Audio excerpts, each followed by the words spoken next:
গেল 4 আগস্ট দুপুর ঠাকুরগাঁও শহরের চৌরাস্তা এলাকায় বৈষম্য বিরোধী ছাত্র আন্দোলনের উপর নির্বিচারে গুলি ছুড়ে পুলিশ।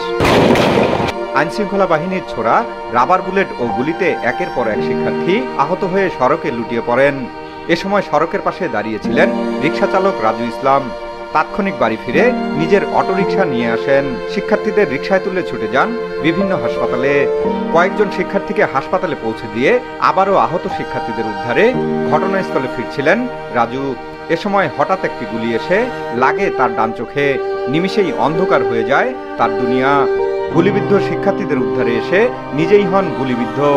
পরে আন্দোলনকারীরা রাজুকে উদ্ধার করে হাসপাতালে ভর্তি করে। রাজু জানায়, গুলি লাগছে, চোখ চলে গেছে, এটার জন্য দুঃখ নেই। আমি দেশের জন্য করছি, আমার ছাত্র ভাইদের জন্য করছি, এর জন্য আমার কোনো দুঃখ নেই। আমি যাদের জন্য যতটুকু করছি ওরা যাতে আমাকে একটু সাপোর্ট দেয় সরকার থেকে, যাতে আমার ফ্যামিলিটা নিয়ে আমি চলতে পারি। কয়েক দফা অপারেশনের পর চোখ থেকে গুলি বের করা হয়, তবে সে চোখে আর পৃথিবীর আলো দেখতে পারবেন না রাজু। এদিকে ডান চোখের প্রভাবে বাম চোখেও আবছা দেখছেন তিনি। এ চোখের দৃষ্টি স্বাভাবিক রাখতে প্রয়োজন উন্নত চিকিৎসা, কিন্তু রিকশা চালক রাজুর পক্ষে অতিরিক্ত ব্যয় বহন করা সম্ভব নয়। সরকারের পক্ষ থেকে রাজুকে সাহায্য ও পুনর্বাসনের দাবি স্বজন ও এলাকাবাসীর। ছেলে আগে অটো চালাইতো, অটো চালাইতে ওদিনকে ভাড়া মারতে মানে রাস্তায় গ্যামজাম, বাসায় চলে আসছে। বাসায় চলে আসে খাওয়া দাওয়া করছে, খাওয়া দাওয়া করে আন্দোলনের ওইখানে গেছে, যা দেখে ওই 4-5টা রুগী এরকম পড়ে আছে। তখন আমার ছেলে 3টা রুগী নিয়ে গেছে।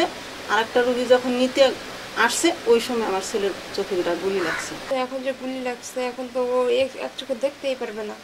আবার আপনার ডান চোখের জন্য বাম চোখেও আর মানে সমস্যা হচ্ছে।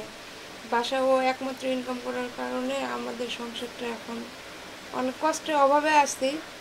তো ভবিষ্যতে কি করবে?